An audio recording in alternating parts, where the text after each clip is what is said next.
Welcome to Linda's Corner. My name is Linda Bjork, and today we're going to be talking about what we can learn from traveling. I'm delighted to welcome special guest Heather Markel.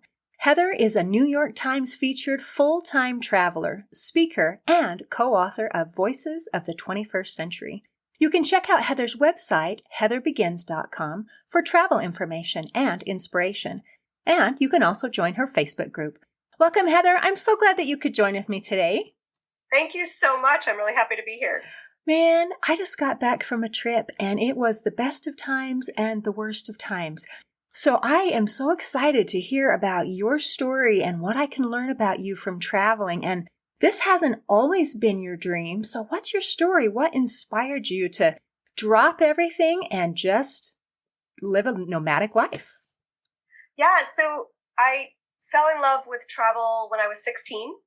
And I was living with a host family in Normandy, France.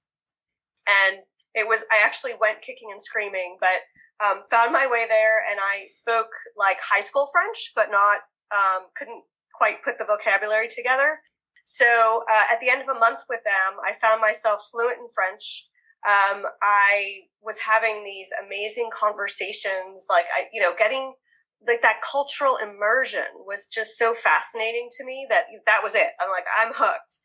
And then, of course, I went to college and rather than pursue my dream of like immersing in culture, because how do you do that? But you get a corporate job and you like immerse yourself in the culture of corporate, right? So that's what I did. And early on in my career, I was able to use my languages and travel, but then after a short while, things changed, and I found myself in a very domestic career where my skill sets were of no use. I was just unhappy and kind of made life choices that were just making me more and more unhappy, and ultimately led to pain, like physical pain. And that became my catalyst to just say, you know what, even though this seems completely crazy to quit my job, not for another job, not to pursue my business in six figures and all that, but for myself, I'm like, this pain is really bad. And I can't imagine another 20 years of pain to wait for retirement when I'm supposed to do this. So pain really became the reason, because connecting to travel via vacation wasn't enough to get me out of that pain. Heather, that is amazing that you were able to make the connection that your physical pain was related to your career choice and not being happy where you were. I've spoken with other guests who've had issues where they were on a career path, and it's so interesting that it can literally lead to physical pain. Sometimes, you're just flat in your bed, going to doctors, trying to figure stuff out. So you knew that right away, what the connection was? Well, so I actually I was married, and I, for 3 years, battled between my head and my heart whether to stay or go in that relationship. And I ended up herniating 2 discs in my neck. And where's the neck? It's between the head and the heart. So when my chest began to hurt in 2017, I immediately connected back, and I was like, yeah, that pain in the neck became 2 herniated discs that still hurt me today. And so I'm not turning this chest pain into let's see, that could go in any one of several directions. I'm not doing it. I'm out. I'm going to actually listen to my heart and follow my heart instead of ignoring it. Oh, you're so brave. I'm so proud of you. That is incredible. So just quickly, before we move into the travel part, it fascinates me that the catalyst was this psychosomatic issue. And the idea of psychosomatic, it used to mean, or people thought it meant, kind of like you're hypochondriacal. Like there's nothing really wrong with you, Heather. It's just all right in your head. But now we have a lot more understanding that our mind, our heart, and our body are all connected. And when we're living in a way that matches our dreams and our real authentic purpose, it affects our physical health. Isn't that interesting? So thank you for bringing that up. Okay, so you were so brave and you decided to follow your heart. So let's talk about travel. some of the places that you've been. And then I have some questions, because some of the thing about travel is, first of all, safety. I mean, people are concerned about safety. And another thing is the dollars. I mean, money. Travel takes money. So anyway, so where have you been? Well, so far, so I did a bunch of traveling before I quit, but since I quit, I've been to 27 countries and 6 continents. So every continent except Antarctica. So, when I think about it, I'm like, I traveled alone by bus throughout South America for 6 months. And I'm like, wow, that was, I don't know, that was pretty brave. And going through Africa and Central America and Asia. Asia's actually really safe. And I'm just recently returned from being marooned in New Zealand for 2 years, which was, for the pandemic. Really lucky, really fascinating, quite an interesting country. Fascinating. So you were able to make it in, but you weren't able to make it out. That became home until the pandemic allowed travel again. Yeah, well, actually, I probably could have left sooner than I did, but it became apparent that I should get vaccinated before I left. And then because New Zealand got COVID the latest and had been doing so well managing it, we got the vaccinations latest as well. So, it just took longer. Wow, fascinating. So you went to all those things, and you're not just traveling, you were traveling solo as a woman, and you felt safe. So can you give us some safety tips of how can we be safe and feel safe? And actually, those two aren't always exactly the same. Sometimes we can be like, nervous when there's nothing to worry about. And sometimes we can be la, la, la when there's actually a danger involved. So how do we be informed enough to be safe? Well, first of all, I mean, that's an interesting point because I realized recently, we think we're safe when we're comfortable. And so the only reason you think you're not safe going someplace is because you're not comfortable. You've never been there. You don't know what to expect. And so first off, expect that if you are able to stay somewhere for a while, you get comfortable there and it changes the paradigm of feeling safe. That's absolutely what happened to me. I remember in Africa, I was in Cape Town, which is not known for being a terribly safe place.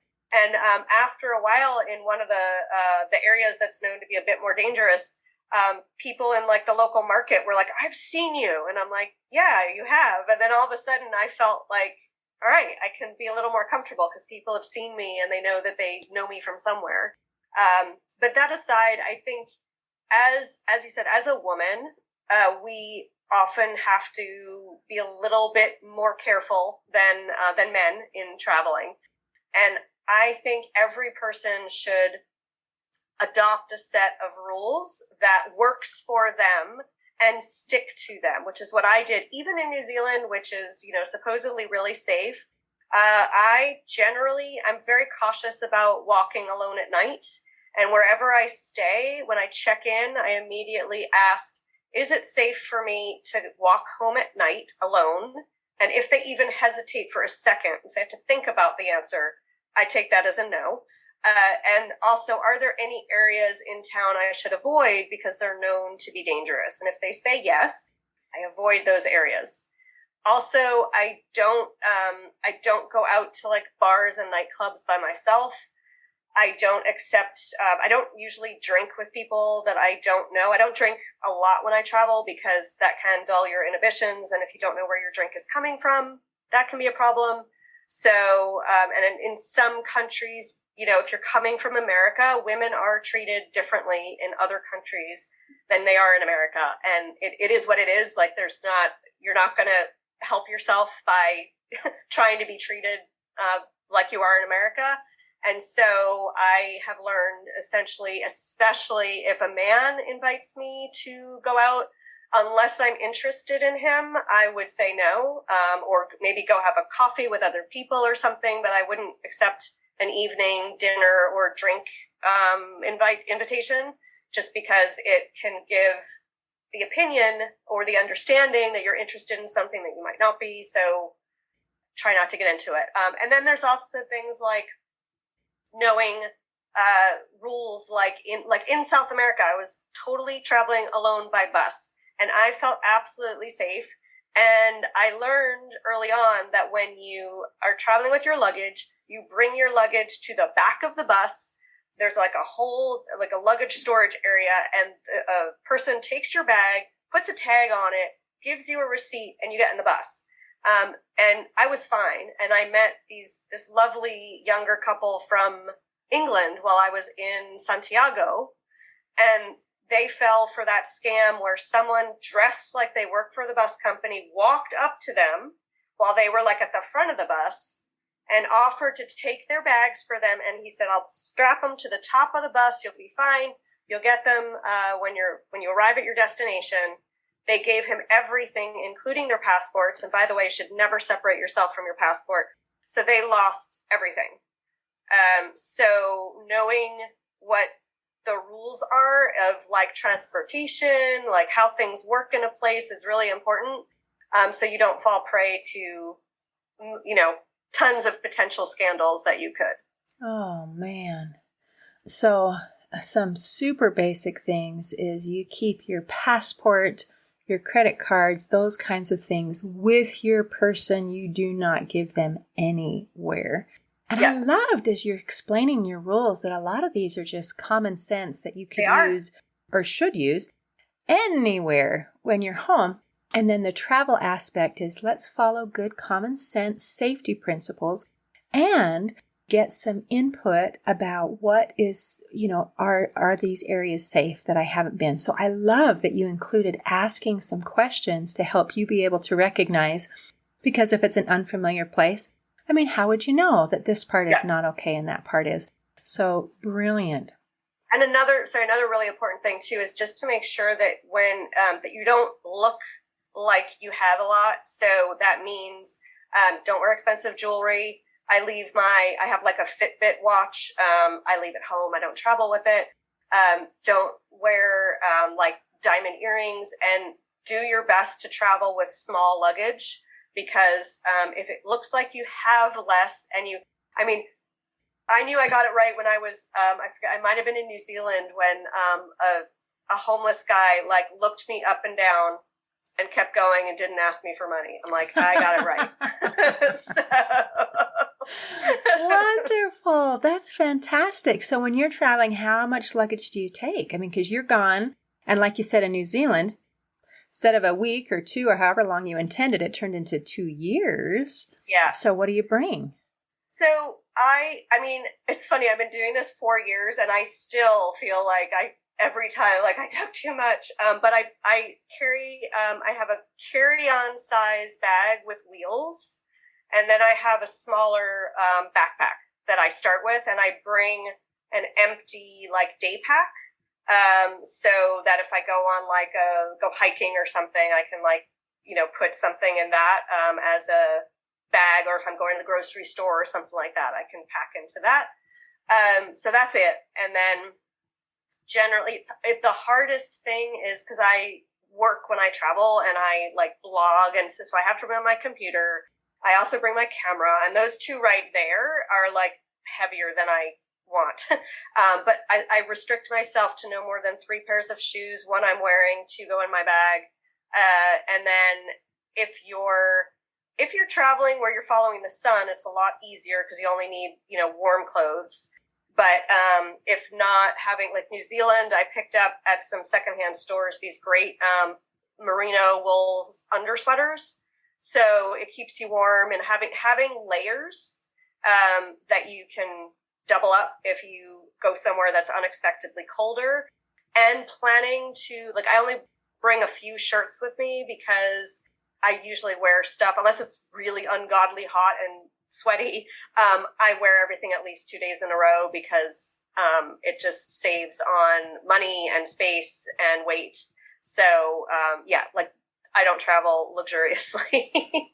That is brilliant. So pack light and pack smart and pack versatile. The idea of layers and of not. And I'm thinking of those carry-on bags. How are you getting 3 pairs of shoes in there? There's no. But you've got your computer and you've got your camera. So it's and there's not much room for anything else. So Yeah. fantastic. Well, let's talk money. Yes. How do you afford this? Because your lifestyle and your experience might be considered only for the very wealthy who are, daddy gave you all the money and so you can spend a couple years traveling before you're ready to settle down and do a job, kind of a thing. And that's not your story, right? No, not at all. So it's funny because when I set out to do this, I actually planned a 3 to 6 month career break. Really, it was just supposed to be like, I know I don't belong here. I don't know where I do belong. So I'll just go take a break and then I'll come back and go back to the real world. And so I set aside a budget for the 3 to 6 months and quickly realized that I didn't want to stop. My New York apartment, the rent was so much. And I kept my apartment originally because I thought I was coming back. And then I was like, if I gave up that rent, that could get me a lot more travel. And so in the end, the budget I set aside for 3 to 6 months lasted me over 2 years. And the first mistake everyone who's thinking only rich people can do this make is that, you're coming from a point of view that all travel is like your vacation. And when you're working or doing something you're not happy with, or even if you are semi-happy, vacation is a break. It is a short, quick 1-2 weeks where you are pampering yourself and treating yourself like a queen or a king. And you are getting, the spas, the massages, you are doing expensive tours, you're eating out every meal, that's called vacation. That is not full-time travel. So full-time travel is about making a life around the travel. And the way to do that is very quickly come up with a budget, a monthly budget. I teach all these things to my clients, but it's quite subjective because depending who you are, whether you're working while traveling or not, how much savings you have and a whole bunch of other things, that will help you figure out like how much money do you actually need per month to travel. And when you're not pampering yourself, you'd be surprised. You need a lot less money, especially if you're traveling in countries, say like somewhere in Southeast Asia or Argentina. You just don't need the same amount of money per month that you do in America. And then you realize as you're traveling, you actually don't need like all this stuff that we're conditioned to buy, especially in America. You don't need it. Also, you're carrying all of your stuff in that little carry-on bag. You don't have room to buy anything anyway. So by default, you're spending a lot less money. And the number one strategy I have found to make full-time travel affordable is look at your accommodation as the first place to cut out as much money as you can. And there's a multitude of ways to do that, including number one, biggest, easiest way is like house sitting, pet sitting. So you stay for free, you look after someone's pet, and you've cut out your accommodation cost for the period of time that you're house sitting as one of a million ways to do it. Okay, I've never heard of that. How do you find somebody in Southeast Asia who needs their house sat and their cat watched after?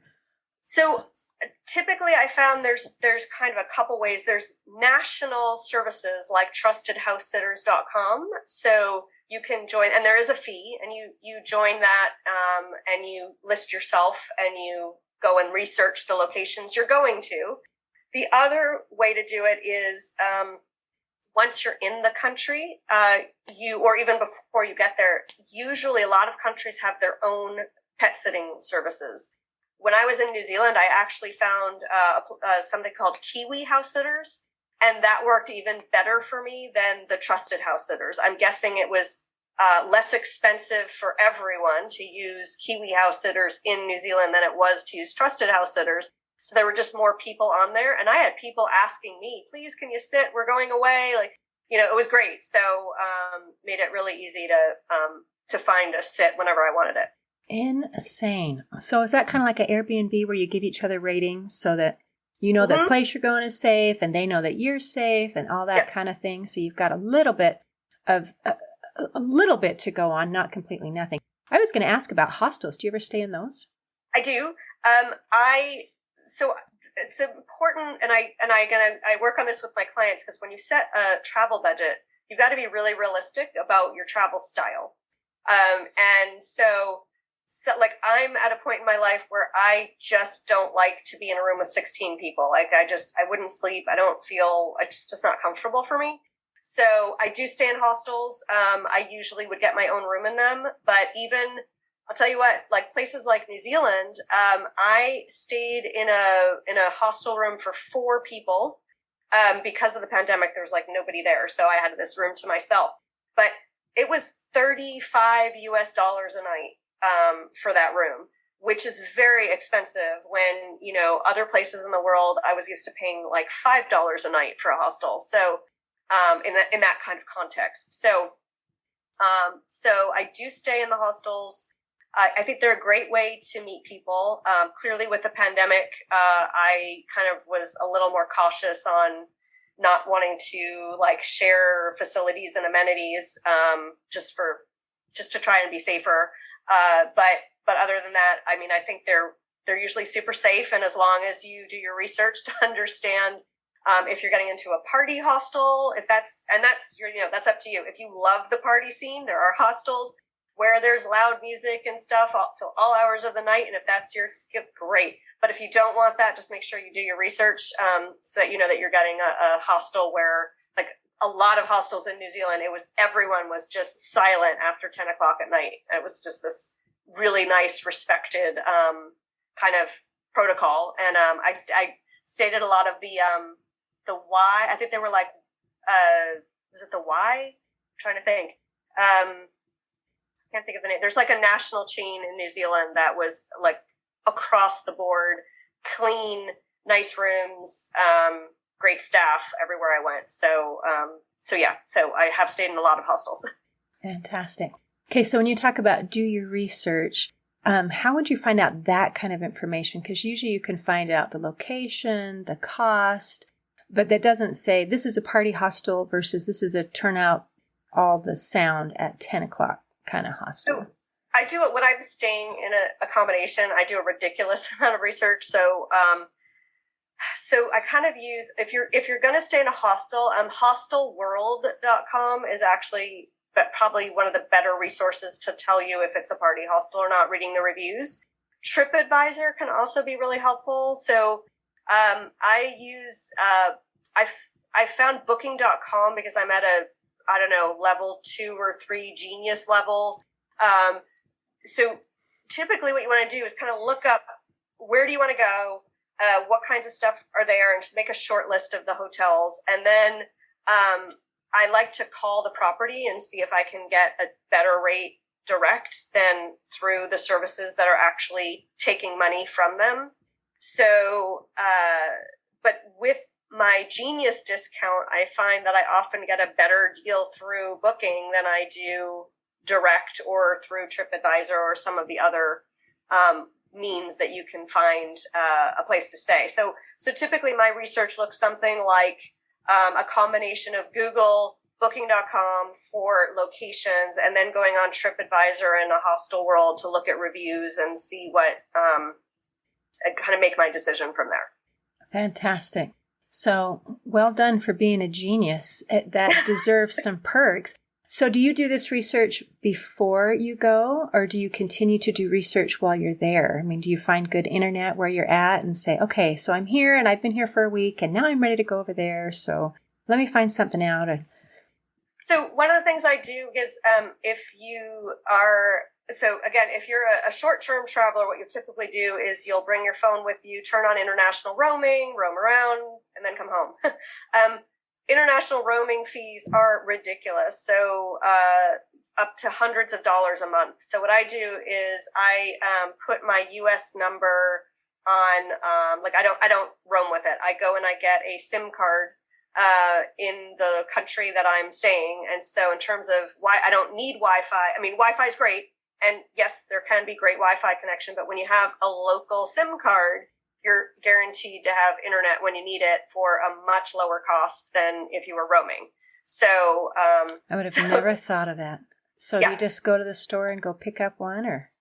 Yeah, it depends on what country you're in, but typically you'll go to like the Vodafone store, or in New Zealand there's Spark. Like each country has their own thing. And some places you just go like to a cell phone store, and somehow in there they set you up. Like it's really weird. Every country's totally different. And oftentimes you're better off letting someone else set the service up for you than getting the SIM card and leaving, because you want to make sure the thing works, because they usually have to take your passport and do all this identity checking. It's actually a complicated process to get set up. So you want to get a local SIM card and then either use your cell phone, or if you have a computer or whatever, then you can do all of your research.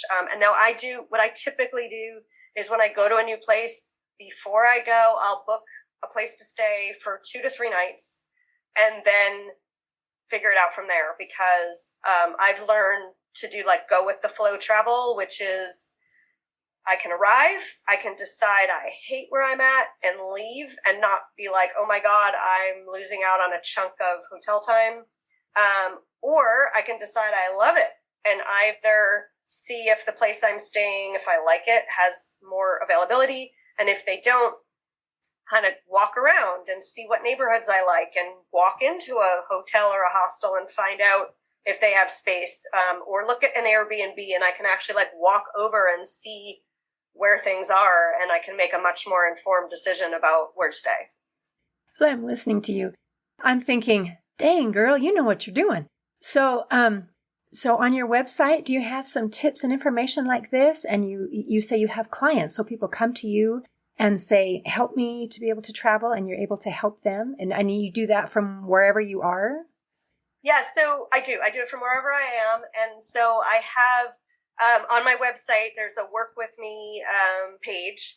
And so I offer a bunch of products. So if you wanted sort of a like low cost entry into understanding how to do some of these things, there are some products to do that, and some programs to help you understand how to afford full-time travel, how to, I have a money for travel boot camp where it's like in-depth, nitty-gritty, skill sets and directions and things to do to save money, like from accommodation, transportation, food, like everything that you need.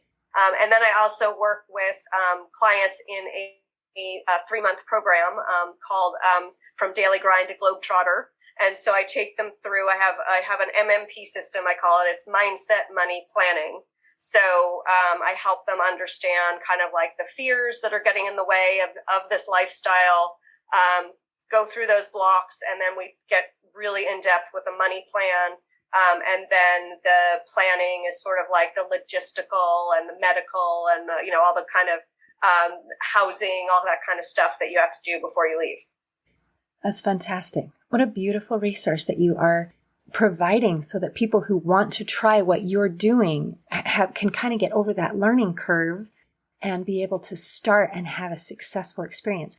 So before we close, can you just kind of give our listeners some reasons of what advantages, what does this do to your life? How does this enrich you? So that, maybe somebody who's pondering it might just tip them over the edge into not just thinking, but maybe trying it. I mean, what good would it do me? Yeah, that's a great question. So here's a thing that dawned on me. I'm actually working on a TEDx talk that I'm hoping to do. And one of the things that occurred to me is, when you get to be midlife, like over 40, and you kind of are frustrated with what is the meaning and the purpose in my life, and I'm not finding it. The only process we really have to deal with that is like therapy and medication. And I don't find therapy is going to help you figure out what's wrong with you, but you want to figure out what's right with you. And medication is just going to dull out the depression, but it doesn't make it go away. So travel for me is one of the most spectacular ways to figure out who you are at the core. You, like nothing else, will tap into your own resourcefulness. You talked about intuition earlier, and I have tapped so deeply into intuition so that I now know, like, listen to my intuition, listen, like it's right, even though it makes no sense in this, I don't get why, just shut up, Heather, just listen to it, So there's like an internal guidance system that we get separated from, I think, in our normal life, and travel reorients you to that, your own unique guidance system, and puts you back on track with who you are and what your greatest assets are. And somehow you just end up meeting like the right people in the right places. And not to mention that in today's world where there's so much stuff going on and media and false information, and, there's nothing like traveling and going firsthand into a country and learning that the people of a country are not the government of a country. And that what you read about is probably completely wrong. And if you bother to go and talk to people, you will learn so much more about a country, about a people, about a way of living, about what's really happening on so many levels, and it will just expand you as a person. Travel is just magnificent. You may not like everything that you learn. I will tell you, I did not like the Vietnam War Museum. When I went to Africa and learned, I had ideas of what slavery was, but learning so much more depth into the experience that people have in the world and why they're so upset, and learning like, oh, this, okay, I'm beginning to learn more and more. So not everything is pretty, but I think it helps us all be compassionate to each other and treat each other as humans. And I think that's really needed in the world today. Absolutely. Recognizing that we are people. And I love that you mentioned that people are not the government, and that people around the world, we have basic needs that are the same. Absolutely. People are people. So thank you so much for sharing your experience and your wisdom. My mind is just blown that a normal person can do this sort of thing, that we don't have to be super wealthy in order to have this experience. So thank you for sharing today. Absolutely. It was my pleasure. Oh, mine too. In closing, I'd like to share a quote by St. Augustine. He said, "The world is a book, and those who do not travel read only one page." Today, I invite you to enjoy more than one page in the book of life by doing some traveling. See you next time on Linda's Corner. Thanks for listening. If you enjoyed this episode of Linda's Corner, please share and subscribe to help us reach new listeners. I also invite you to check out my nonprofit, Hope for Healing, at the website hopeforhealingfoundation.org for free ebooks, free audiobooks, and other free resources to help increase happiness, build confidence and self-esteem, strengthen relationships, manage stress, and calm feelings of depression and anxiety. I also invite you to grab a copy of one of my books, like Crushed, A Journey Through Depression, or Amazon bestseller, You Got This, an action plan to calm fear, anxiety, worry, and stress. See you next time on Linda's Corner.